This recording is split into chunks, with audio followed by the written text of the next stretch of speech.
It was a typical afternoon on the streets of the city, a warm breeze carrying the sounds of bustling traffic and distant chatter. But for one teenager, everything was about to change in an instant. He had just parked his car, a sleek black sedan, near a popular corner where friends often gathered after school. He wasn't thinking about anything out of the ordinary, just the usual, everyday stuff that fills a teenager's mind. Little did he know, a group of bikers had been eyeing his ride for the last few minutes. They had been circling the block, their roaring engines breaking through the air, acting like predators hunting their next prey. And that's when it happened. Out of nowhere, the group of bikers descended upon the car. With a confidence that could only come from their numbers, they surrounded the vehicle. The leader, a tall figure wearing a leather jacket, approached the car first, his eyes gleaming with a mix of excitement and greed. Without warning, he yanked open the door, pulling the young man out with startling force. The teen was stunned, confused. He hadn't seen this coming. The bikers were quick, determined, and before he could even react, they had already taken control of the car. As they sped off down the road, the teenager stood there, frozen in shock, his mind racing. It didn't take long for the bikers to realize their mistake. They had planned the theft to be quick, easy, and smooth, but this was anything but that. They thought they could just take the car, drive off, and go about their business like it was nothing. However, the teenager wasn't about to let them get away with it. What happened next is the kind of story that makes you stop and wonder about how things can turn in a matter of minutes, when life goes from normal to chaos in an instant. The bikers, full of bravado just moments before, suddenly found themselves in a situation they couldn't control. A few blocks away from where they had stolen the car, the teen had already made up his mind. There was no way he was going to let this slide. What the bikers didn't know, what they couldn't have known, was that the teenager had some backup. And when the teen got the signal, everything changed. He knew where to find them, and he wasn't going to let them get away without facing the consequences of their actions. As the bikers zipped through the streets, enjoying the adrenaline rush of the stolen car, they didn't realize they were about to be on the receiving end of a lesson they would never forget. The teenager, with the help of a few friends, began to close in on them. What they didn't know was that the group they had stolen from wasn't just going to let this happen without a fight. They had a plan, and it was a plan the bikers would never see coming. In a matter of moments, the chase was on. The bikers thought they had the upper hand, speeding through intersections and weaving in and out of traffic, but they couldn't shake the feeling that something wasn't right. Their confidence started to falter as the sound of another engine grew louder behind them. The teen and his friends were closing in fast. And when the bikers tried to escape, they found themselves in a tight spot. Their path was blocked, and suddenly, they were the ones who felt trapped. The tables had turned, and the bikers who had stolen the car were now the ones who were being hunted. Their bravado faded quickly as panic began to set in. They were no longer the ones in control.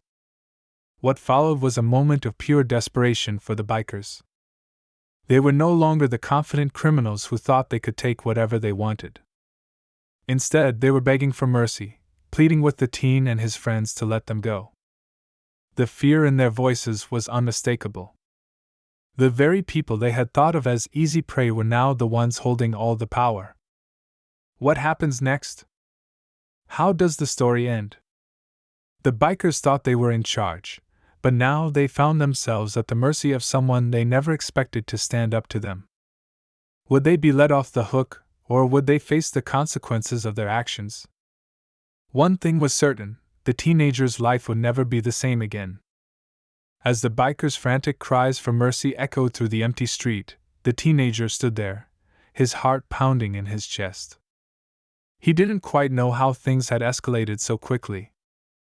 Just a few hours earlier, he had been at home, doing homework and texting friends, never imagining that his day would take such a wild turn. But now, here he was, standing in front of a stolen car, surrounded by bikers who were begging for their lives. His friends stood beside him, equally caught up in the tension. None of them had expected this. It was supposed to be a simple act of retaliation, just a way to make the bikers think twice about stealing from him. But what had started as an act of justice was quickly morphing into something far bigger, something no one could predict. The leader of the bikers, the one who had grabbed him earlier, was still on his knees, his face flushed with fear. The other bikers, once so full of bravado, were now standing awkwardly, avoiding eye contact as the teenagers' group closed in around them. The teen couldn't help but feel a mix of emotions. There was anger, yes.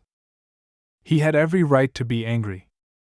The bikers had stolen his car, had humiliated him in front of his friends, and now they were looking for mercy. But there was also a sense of disbelief.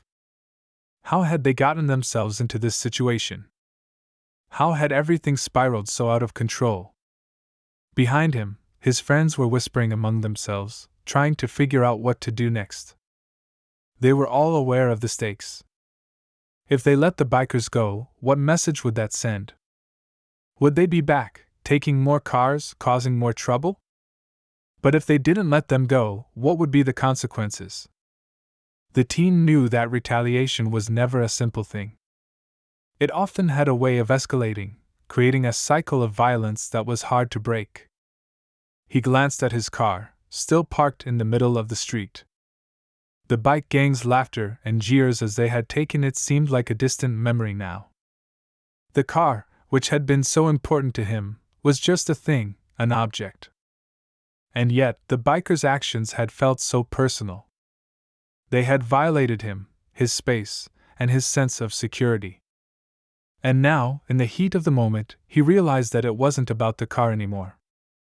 It was about something much bigger, a fight for control, respect, and standing up for what was his. One of his friends, a tall figure with a calm demeanor, stepped forward. "We can't just let them off the hook," he muttered under his breath. "They need to understand that stealing is wrong." The teenager nodded, feeling the weight of the decision on his shoulders. He wasn't a violent person. He'd never gotten into trouble, never had to face a situation like this before. But there was something about the biker's attitude that made him feel like this wasn't just a petty theft. It felt more like an invasion, an attack on his dignity. And now, the bikers were trying to shift the power back in their favor. As they continued to beg, the leader of the bikers lifted his head, looking directly at the teenager. His face was bruised and dirt-streaked from when he had been yanked out of the car, but his eyes were desperate. "Please," he said hoarsely, his voice cracking. "We didn't mean any harm. It was just a car. We were only trying to have some fun." The teenager's fists clenched at his sides. Fun? Was that really what they thought it was? Stealing his car, putting him through the humiliation of being dragged out of it, was just having fun? The injustice of it stung, and for a moment, all he could think about was getting his car back, punishing them for what they had done. But something held him back. He wasn't sure what it was, a feeling deep in his gut, perhaps, but he couldn't bring himself to just let anger dictate his actions. These weren't faceless criminals. They were people, flawed and scared just like him. He wanted to believe that the bikers had made a mistake, that they weren't beyond redemption. Before he could say anything, one of the other bikers, a younger guy, barely older than the teenager, spoke up. His voice was shaky, and his eyes darted nervously around, as if looking for an escape. "We didn't know it was yours, man. We thought it was just another car. It was stupid. I'm sorry. I didn't sign up for this. I just wanted to ride with the gang. I didn't know it was going to go this far." The teenager stared at him for a long moment. He saw fear, but there was something else too, guilt. This biker wasn't some hardened criminal. He was just a kid, looking for acceptance in the wrong place. And now, here he was, caught up in something far worse than he had bargained for. The moment hung in the air, thick with tension. The bikers had clearly underestimated the teenager and his friends.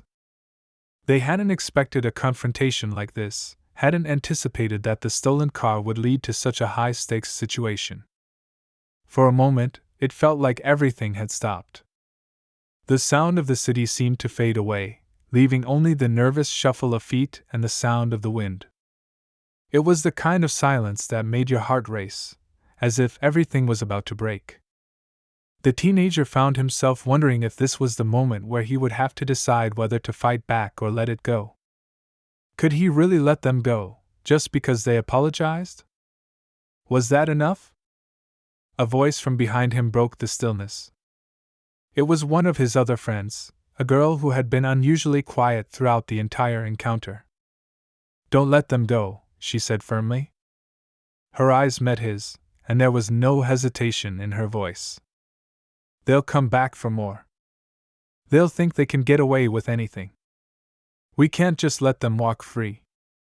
The teenager looked from her to the bikers, and for the first time since this whole thing started, he felt a sense of clarity. The decision wasn't just about him, it was about the message they would send. If they let these bikers go, would they just come back and do it again? Would they take someone else's car next time, or worse, escalate things even further? But at the same time, the teenager knew that revenge wasn't the answer either. Retaliation could only lead to more violence, more chaos. He had to make a choice that wouldn't just affect him, but everyone involved. His mind was racing, torn between wanting to show mercy and wanting to make sure the bikers understood the consequences of their actions. It was a delicate balance. And just as he thought he had made up his mind, something unexpected happened. The younger biker, the one who had spoken up earlier, took a deep breath and stepped forward. "We don't want trouble," he said, his voice shaking. "We messed up. Please don't make this worse. Just let us go, and we'll never do this again. I swear." The desperation in his voice was raw, real. The teenager could see it in his eyes. The kid was truly scared, and not just of the consequences of his actions, but of something deeper. He was afraid of the gang, afraid of the life they had dragged him into. Maybe, just maybe, he wasn't beyond saving. But could the teenager take that chance? The leader of the bikers, still on his knees, nodded slowly, his head hanging low. "Please," he begged again. "We'll go. We won't bother you again. Just let us go." For a long moment, the teenager remained silent, weighing his options. The stakes had never been higher. Whatever decision he made now would ripple through their lives, and the tension in the air was palpable. What would he do next? What would be the right move? Should he forgive them or make them pay for what they had done? And as the sun began to set, casting long shadows on the streets, he realized that the decision wasn't as clear-cut as he had thought. Whatever choice he made, the consequences would follow him.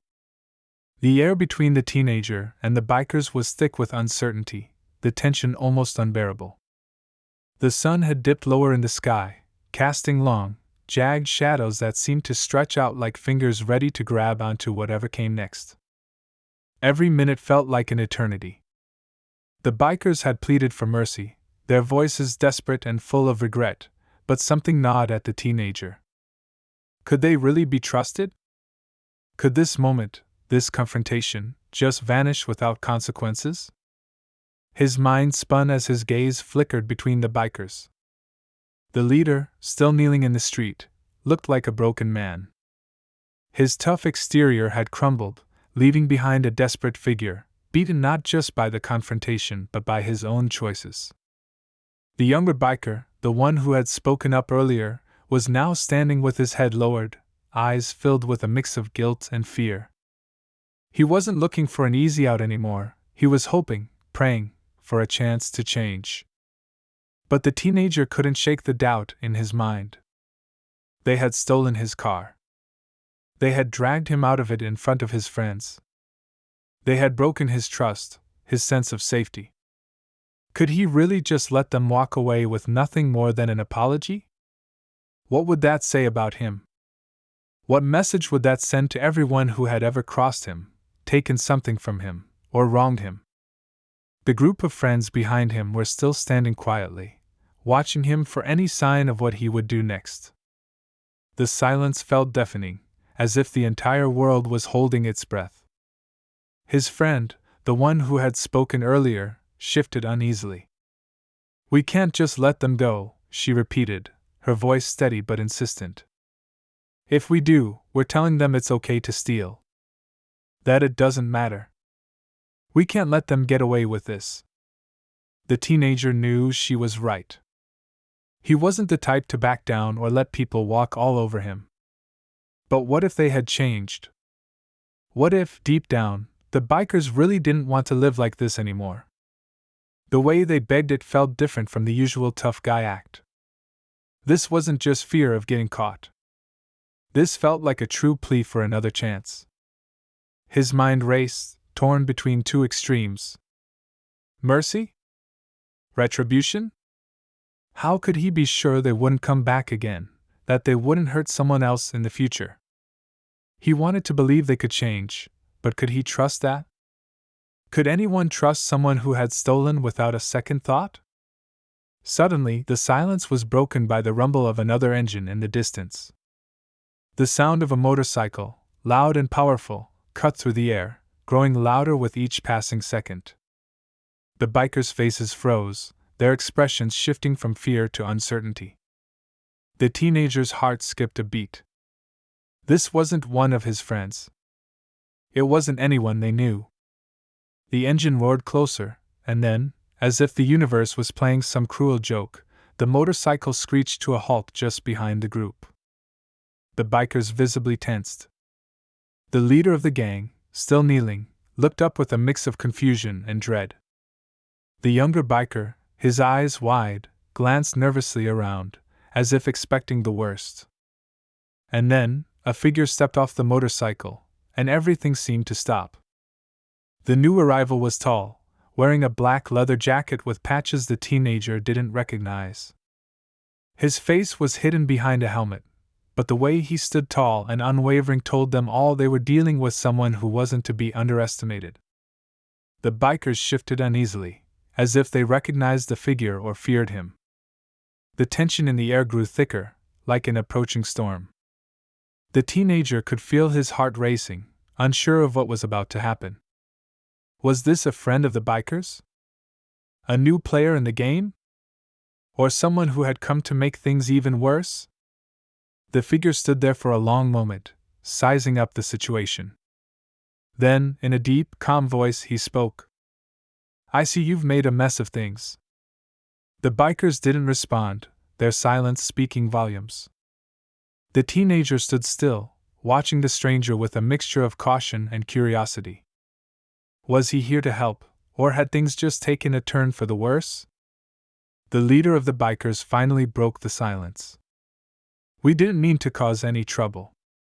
Just let us go, please. We won't do it again." His voice was strained, almost pleading. The stranger didn't move, his eyes hidden behind the tinted visor of his helmet. For a moment, there was no sign of recognition. No indication of who he was, or what he wanted. It was as if the air itself held its breath, waiting for something to break the silence. And then, without warning, the stranger raised his hand, motioning for the teenager to come closer. The teenager felt a chill run down his spine. What was this all about? What did the stranger want with him? He hesitated, his feet planted firmly in place, torn between confronting the biker or backing away. His mind screamed at him to run, to call for help, but he knew he had to face whatever came next. Slowly, the teenager approached the figure, still unsure of what he was dealing with. The stranger didn't move, but the sound of his voice when he finally spoke was enough to make the teenager's heart drop. "You think it's all about your car, don't you? About what they did to you?" The stranger's words cut through the air, sharp and direct. "This isn't just about you, kid. This is bigger than that." The teenager felt his throat tighten. What was the stranger talking about? What did he mean by bigger than that? He glanced back at his friends, but none of them had any answers. Everyone was watching, waiting to see how the story would unfold. The leader of the bikers, his eyes full of confusion, spoke up. "What do you mean?" His voice was trembling now, unsure of where this conversation was headed. The biker's fear was palpable, but the stranger's calm demeanor only seemed to fuel his uncertainty. The stranger didn't answer immediately. Instead, he took a step closer to the group of bikers, his boots crunching on the asphalt. "You're all in deeper than you think. This wasn't some random crime. You've stepped into something bigger. You're not the only ones making deals in the dark corners of this city." The bikers exchanged glances, confusion and fear flashing across their faces. The teenager's pulse quickened. Was the stranger talking about the gang? Was there something they hadn't known? Something far worse than a simple car theft? For the first time, the leader of the bikers looked afraid, not just of the teenager or his friends, but of something more. The younger biker shifted uneasily, clearly trying to make sense of it all. The group's bravado was slipping, their once tough attitudes now unraveling in the face of this mystery. The teenager's mind raced, his heart pounding harder with each passing second. What was happening here?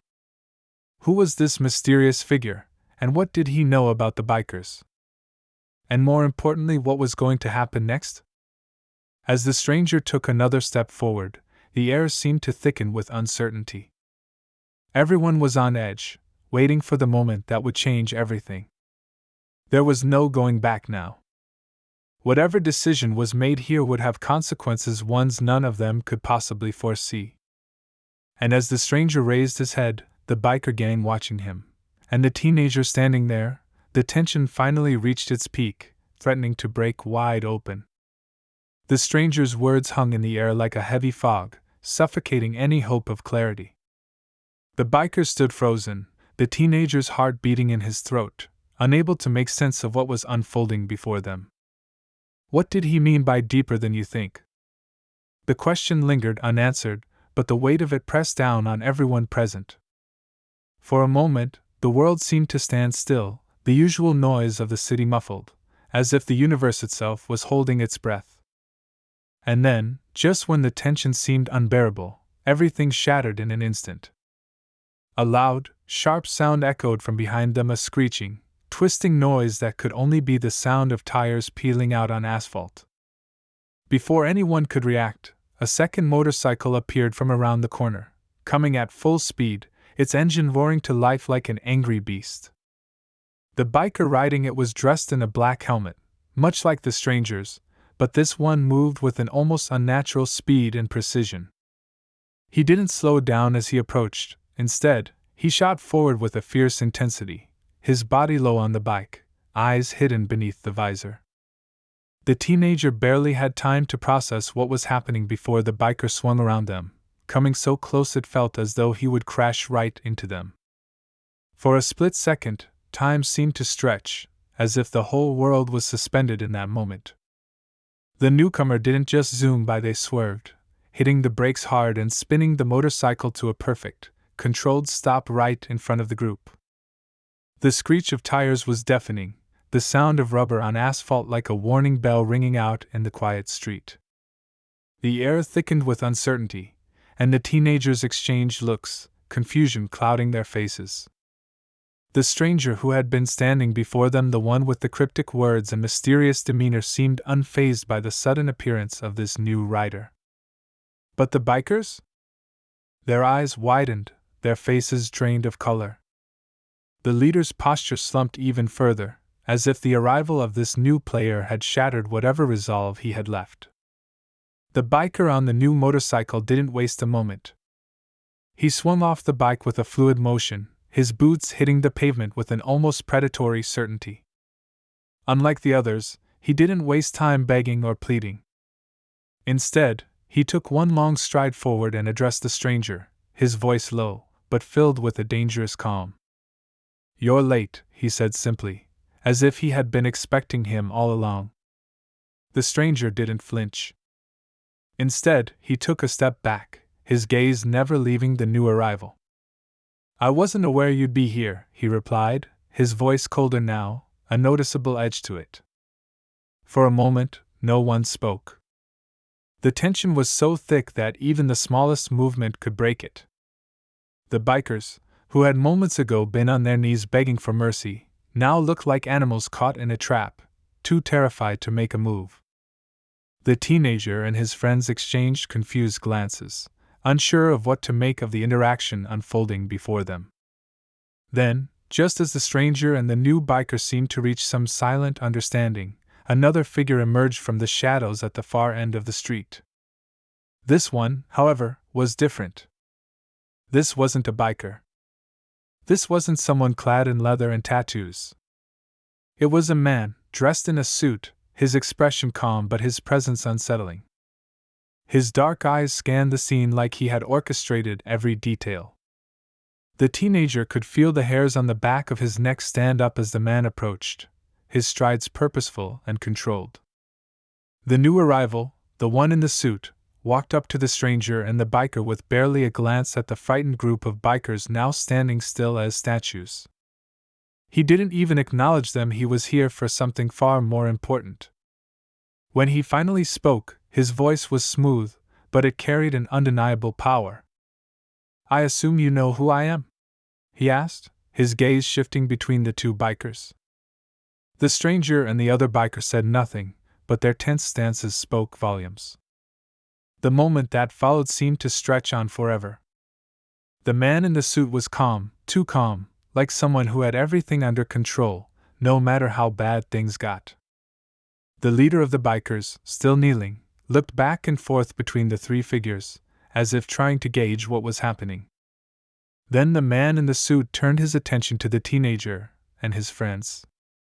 "And you? You're the ones who think this is just about a stolen car?" His tone was almost condescending, as though the teenagers were playing a game far bigger than they realized. "You've stepped into something much darker than petty theft. These bikers. They're pawns in a game that none of you understand." He didn't raise his voice, but each word seemed to cut through the night air, sending chills down the teenager's spine. The teenager's mind was reeling. First the mysterious stranger, then the second biker, and now this suited man? The question loomed larger than ever: what was really going on here? What did they mean by this being a game? A game that none of them understood? The man in the suit's gaze locked onto the teenager's eyes. "You think you're the victim here, kid? You think this is about your car? It's not. It never was. This goes much deeper than you realize." The words hit him like a punch to the stomach. His car had been stolen, yes, but now, standing here, he realized how little he truly understood. What was this game the man was talking about? Was it possible that the bikers weren't just random thieves, but part of something far more dangerous? And if so, where did that leave him and his friends? The suited man took another step forward, his eyes never leaving the teenager. "You're caught in the middle of something you don't even comprehend, kid. There are people who move things around in the shadows. People who play with lives like they're chess pieces. The bikers you see here? They're only a small part of something much bigger. You've just been dragged into the middle of a game you never asked to play." The teenager's head spun as the words sunk in. It was no longer just about him. It was no longer just about a stolen car or revenge or a simple fight for justice. This was something else entirely. The stakes had just been raised in a way he couldn't even begin to comprehend. Behind him, his friends were silent, their faces etched with confusion, but none of them dared to speak up. What could they say? The weight of the situation was too heavy to even consider. The man in the suit looked back at the bikers, then at the stranger, his expression unreadable. "We have work to do," he said coldly. "And as for you," his eyes locked onto the teenager, "you're either with us or against us. And believe me, there's no middle ground." Everything seemed to freeze. The words echoed in the teenager's mind like an alarm bell ringing louder and louder. He had been thrust into something far beyond his control. What started as a simple car theft had spiraled into something much larger, something much more dangerous. The biker gang, the mysterious strangers, the suited man, none of them were what they seemed. And as the world around him seemed to darken, the teenager realized one horrifying truth: there was no turning back now. The tension was unbearable. The teenager stood frozen, unsure of what to do next. The suited man's words rang in his ears, the finality in his voice sending a shiver down his spine. It was clear now there was no way out. This wasn't just about his car or the bikers, this was a much larger game, a dangerous game that had pulled him into its orbit whether he wanted to be involved or not. The suited man's cold gaze never wavered as he spoke again, his words like an ultimatum. You're either with us, or you're in the way. The teenager's pulse hammered in his chest, his mind racing as the weight of the situation finally sank in. His car had been stolen, yes, but now he was caught up in something far worse than he could have ever imagined. These bikers, these strangers, the man in the suit, none of them were what they seemed. It was a tangled web of deceit and power, and he had no idea who he could trust. The bikers, once full of bravado, now stood like statues, their eyes flickering with uncertainty. The leader, who had been on his knees just moments before, looked like he had seen a ghost. The younger one, who had pleaded for mercy, now seemed to be shrinking under the weight of the situation. The newcomer on the motorcycle, who had arrived in such a dramatic fashion, had backed away slightly, clearly not wanting to get caught in whatever this was. The suited man's gaze shifted back to the teenager. You're in the middle of something that could get you killed, kid. The question is, do you have the guts to play this game? Before the teenager could respond, a loud noise broke through the air, a sudden screech of tires followed by the unmistakable sound of another motorcycle revving to life. This time, the motorcycle wasn't stopping. The biker sped around the corner, coming into view so fast it was almost as though he was chasing something or someone. The suited man's eyes narrowed as the newcomer approached. The biker, a tall figure dressed in dark leather, didn't even bother slowing down as he whipped around the group, coming so close it seemed like he might run them down. He didn't stop either. Instead, he continued down the street, and in a blink, the motorcycle shot off into the distance, disappearing into the darkness of the night. For a brief moment, the air hung still, as if everyone was waiting for something to happen. But the suited man remained unfazed, his attention fixed firmly on the teenager, who now stood at the center of it all, caught between worlds he didn't understand. And then it all happened at once. The biker who had made the dramatic entrance earlier, the one who had been standing so calm and collected, suddenly sprang into action. His hand shot out to grab the teenager by the arm, spinning him around with startling strength. The teenager tried to pull away, but the grip was ironclad. You don't know what you're getting into, the biker hissed in his ear, his breath hot and dangerous. You're not ready for this. The teenager's heart raced as panic began to rise. What was going on? Who could he trust? Was the biker trying to protect him, or was he pulling him deeper into something he couldn't escape? Every instinct in him screamed to fight back, to break free and run, but the grip was too strong, and his mind was a whirlwind of confusion. Suddenly, the suited man's voice cut through the chaos. Enough. The single word was a command, laced with authority that couldn't be ignored. The biker froze, his hand still gripping the teenager's arm but no longer pulling him. The suited man's expression was unreadable, his eyes calculating as he stepped closer to the group. The game has already been set into motion. There's no backing out now. The question isn't whether or not you're ready to play, it's whether you're ready to survive. The biker released his hold on the teenager, stepping back. The teenager's mind was spinning, trying to make sense of the tangled mess of threats, power plays, and hidden motives. But before he could process any of it, the suited man turned to the bikers, his gaze cold as ice. The two of you, he said, pointing at the bikers. You've been useful for a while, but you've reached the end of your road. Your debts are due. He spoke like it was a fact, as if they had no choice in the matter. The bikers exchanged uneasy looks, their previous confidence evaporating into the night air. They knew what was coming. And so did the teenager. One of the bikers stepped forward, his voice shaking. We didn't know it would end like this.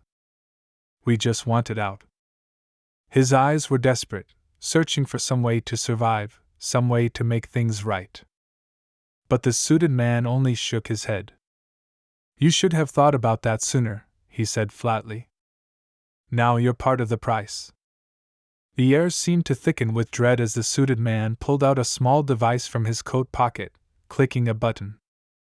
A small beep echoed, and within moments, the distant sound of another vehicle approached. This time, it wasn't just a motorcycle. It was the unmistakable growl of something far more powerful, a car, roaring to life as it drew closer. The teenager's heart sank as headlights flooded the street, casting long shadows that seemed to stretch toward them. The vehicle pulled into view, a sleek black car with tinted windows, the engine growling as it came to a slow stop. The suited man didn't even acknowledge it, but the two bikers stiffened, fear flashing across their faces. The door of the car opened, and out stepped a figure the teenager hadn't seen coming. A woman, tall and dressed in a sharp suit, stepped out with an air of authority that made the suited man's demeanor seem almost meek. She was the one in control. Her gaze swept over the scene before her, locking onto the two bikers. You've made your choice, she said coldly. And now, it's time to pay. The tension in the air reached a fever pitch as the teenager realized that the game, the one he had been swept into without understanding, was nearing its end. But just when he thought the story might finally be over, the unexpected happened. The suited man, the one who had been orchestrating everything from the shadows, suddenly turned and walked towards the teenager. His gaze was focused, intense, as if he had just realized something that no one else had.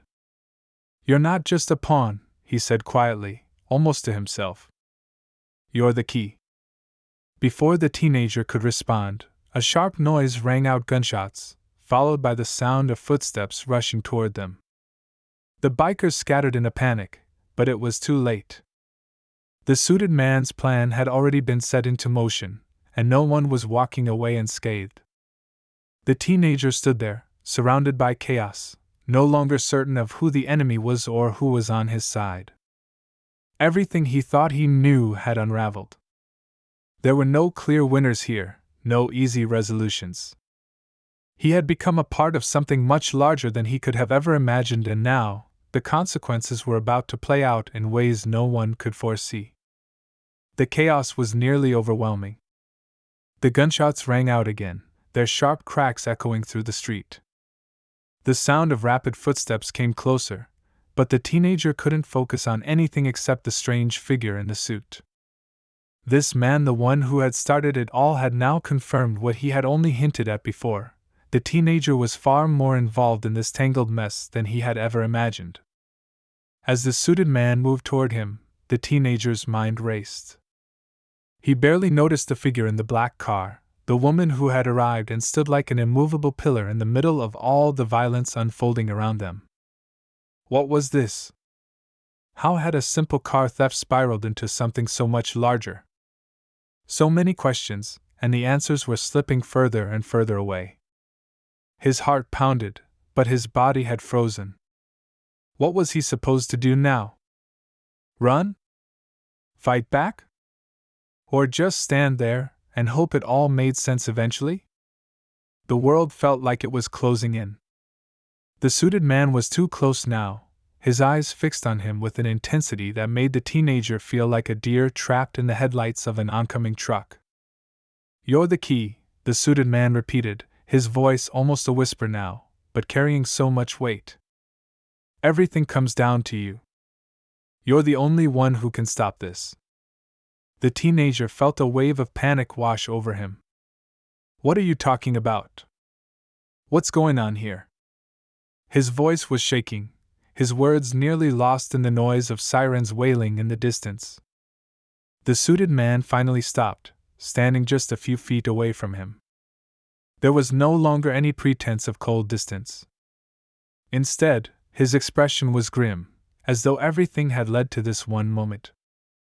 "This wasn't just about your car," he said softly. "This wasn't just about the bikers or even the people they work for.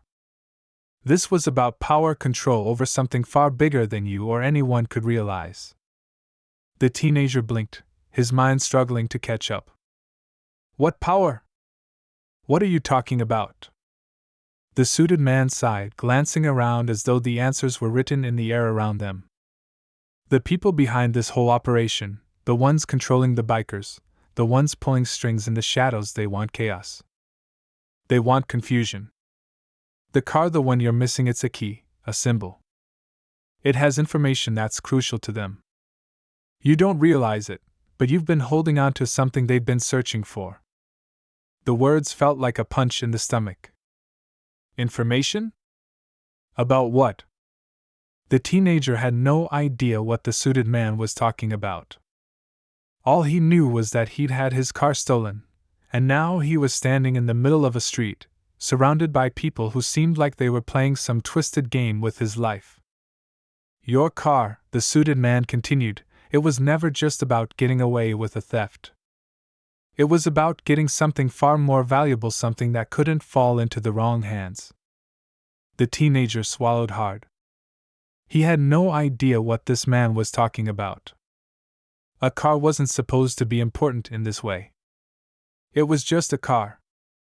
But as the suited man stared at him, the weight of what he was saying seemed to grow more real by the second. "I don't know what you want from me," the teenager muttered, his voice still trembling with uncertainty. The suited man's face softened, just a little. "I'm not here to hurt you, kid. I'm here to give you a choice. I've been watching you. You've got the strength to make it through this. What you decide next will determine how this ends. For you, for them, for everyone." Suddenly, the sound of another motorcycle revving filled the air again, loud and powerful, but this time, it was different. The biker who had appeared earlier, the one who had been caught between his own fears and loyalties, was now speeding back into the scene. But he wasn't alone. The biker was not racing to make his escape, but to confront the situation head-on. As the motorcycle skidded to a stop, the teenager's breath caught in his throat. This wasn't the biker who had been trying to intimidate him earlier. This was someone different, someone who had clearly made up his mind. The biker removed his helmet slowly, revealing a face the teenager hadn't expected. It wasn't someone familiar, but the look in his eyes was full of resolve. "Enough of this," the biker said, his voice filled with an undeniable sense of purpose. "I'm done playing games." The suited man turned to face him, his eyes narrowing. "You think you can stop this?" The biker shook his head, his jaw tight. "I'm not here to stop it. I'm here to end it." The tension was thick, but the teenager could sense something shifting in the atmosphere. The woman in the car had remained silent the entire time, but now, her gaze flicked from the suited man to the new biker. The teenager couldn't quite read her, but there was a definite change in her demeanor. It was as though she had been waiting for this moment, for this showdown. The suited man didn't answer immediately. Instead, he seemed to consider the biker's words. "You think you've won, don't you? You think you've made the right choice, but you're just one piece in a game that's much larger than you understand." The biker's response was cold and firm. "I'm not here to understand it. I'm here to make sure it ends." Before anyone could react, the biker took a step forward, his hand moving to his waist. He drew something from his jacket, a small device, like a key fob. The suited man's eyes flickered, but he didn't make a move to stop him. With a click, the device in the biker's hand triggered a signal, and the black car in front of them suddenly sprang to life. The engine roared, and the car's lights flashed. The teenager's heart raced as he watched the suited man's calm expression shift, just slightly. Then, in one swift motion, the biker threw the key fob into the air, and the car's systems suddenly went haywire. The doors slammed shut with a deafening sound, and the windows tinted dark, shutting off the outside world. The suited man stared at the car, his face suddenly ashen. You're going to destroy it?" he asked, his voice losing some of its control. The biker shook his head slowly. "Not destroy it. Just make sure it can't be used. Not by anyone." The suited man's eyes went dark with fury. "You think you've won? You think this is over?" His voice echoed in the empty street. But the biker remained calm, stepping back from the car. "It's over for you," he said, turning to face the teenager. "And for the rest of this twisted game." The teenager's mind raced. What had just happened? The car, the key fob, it had all been a trap, a final move in a game that had spun far out of control. And now, it seemed like everything was coming to a halt. For a long moment, no one spoke. The suited man stood motionless, the defeat in his posture clear. The bikers were silent, and the woman in the car had yet to make her move. The teenager stood at the center of it all, trying to catch his breath, trying to understand how everything had changed. Finally, the suited man turned and walked away, his back straight and his head held high, though it was clear that the game was over for him. The biker who had made the crucial move turned to the teenager, his expression softening just a little. "It's over," he said quietly. "You're free." The teenager blinked, still in shock, but relief slowly began to wash over him. He had no idea how or why this had happened, but one thing was clear now: it was over. The game that had been played at his expense, the danger that had hung over him for so long, it was all over. As the bikers started to disperse and the street began to empty, the teenager realized that this was the end. Not just of the night, but of a chapter in his life he would never forget. He had been caught up in something larger than himself, something he had no control over. But now, as the silence settled over the street, he understood that his role in this story had come to a close. But one thought remained. He would never forget the lesson he had learned, that sometimes, the games we think we control are the ones that control us. And sometimes, the real power lies in knowing when to walk away.